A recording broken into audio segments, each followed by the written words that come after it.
Discovery, Chapter 1, by Jordan Law. It was 4 a.m. My little brother was screaming on the top of his lungs. We had no idea why. My mother burst into the baby's room. I followed closely behind her. There was a large black shadow hovering over the crib. The figure had a black, musty glow around it. It was illuminating. Then the figure began to reach towards my brother's screaming body. Its chrome robotic arm squeaked as it extended. My dad bursts by my mother and whips out his dual-gauge shotgun and attempts to kill the figure, but fails. Both shells stop completely. They levitated inches from the figure's head. They then turned towards my parents and melted into a hot metal liquid burning on the floor. My dad shouts, "I have no idea who the hell you are, but it would be in your best interest to get away from my son." The figure slowly turns its head. The shine of its half-robotic face and its beamy red eyes focusing on me and my parents sent shivers down my spine. The figure creates a large spinning portal behind it, grabs my brother by the neck, and quickly leaves, leaving no trace of where it was going. The crib was now in pieces on my floor. My mom crashes to her knees. She begins to weep in anger and agony, and my dad storms off. We waited till morning to call someone about what had happened last night. There is a secret that I've been wanting to tell my parents for years. I'm 29 now. I found out that I wasn't human. I'm a gifted child. I'm using some sort of mystic manipulation to look human. But I was adopted. My parents have been brainwashed to think that they're my birth parents.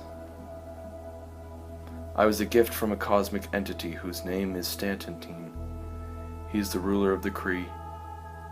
The Kree were a hyper-intelligent extragalactic race from the far reaches of space. I apparently was too much of a threat to the Kree that I was exiled and sent to Earth. As I aged, I began to learn that I wasn't just a Kree child. I had unimaginable power and strength that was stronger than anything anyone has ever seen. Years went by.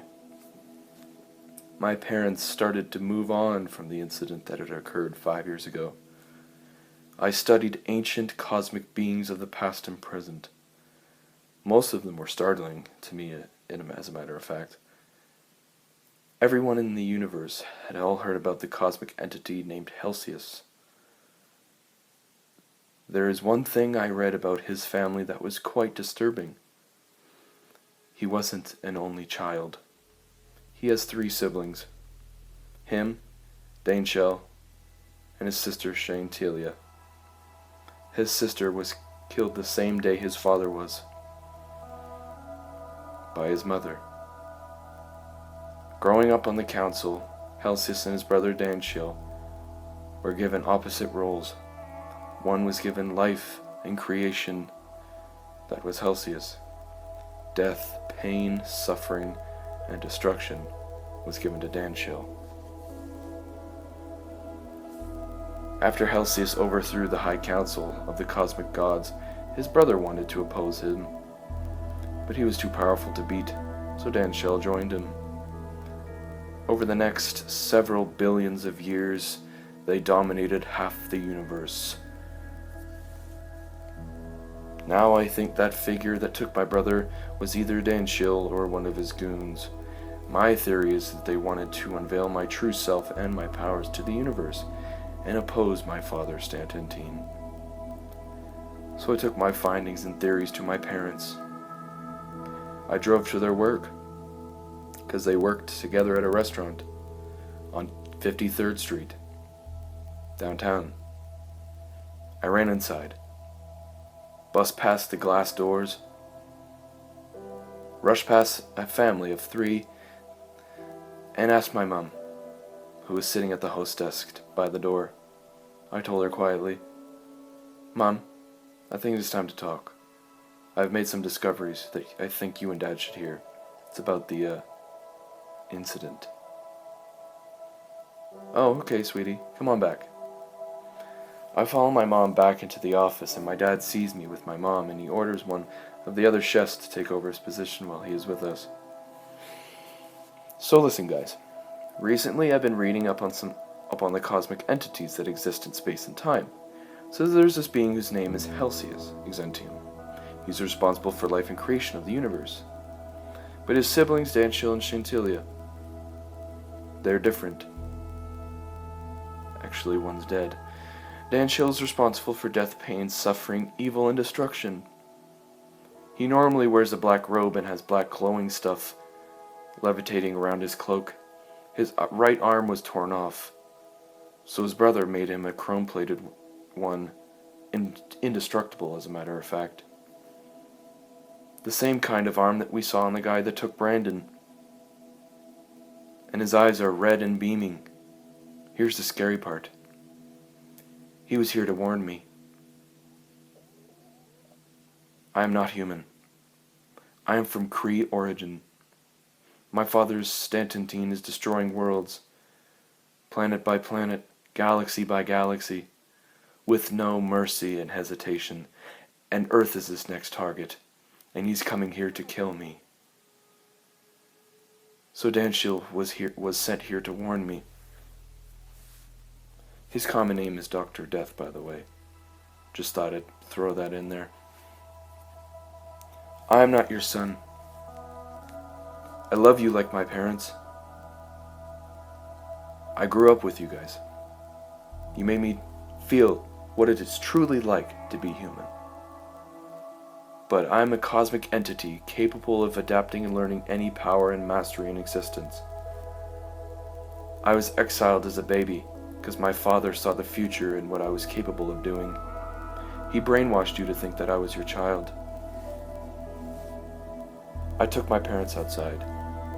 I focused and channeled my powers deep within me, then lifted my arm above my head, and a large black strike of lightning hit my hand, and I started to morph into my cosmic Kree self. My whole body grew. I got taller and more muscular. My head had long, spiky horns that had to be 4 feet long, twisting on it. My hands were longer and my skin was scaly and a reddish gold hue that scaled across it. My teeth were pointed and my eyes were all black, and there was a scar that scaled most of my face. I had put my foot forward and screeched as loud as possible, shattering glass and alerting car horns in the distance. And then, as I looked forward, fire started to spew out of my mouth, and I smiled. This was my true self. My parents were in shock. I was not human, and I needed to somehow regroup on Titan. I closed my eyes. I put my hands out in front of me and focused on an open part of the road. A large black portal opened slowly. My eyes turned gold as I opened them, and I walked into the portal, saying goodbye to my parents. When I walked out the other side, I was greeted by a large assortment of people, entities, other beings. In the middle of the group, there was 15 seats. They looked at me and stood up. They had to be the Detrimental 14, a deadly group of cosmic entities and beings that torment the universe. The one in the center had a long golden trident-style staff with 6 glowing items on it. Those must be the Infinity Stones. Geez. I guess it is time to go to work.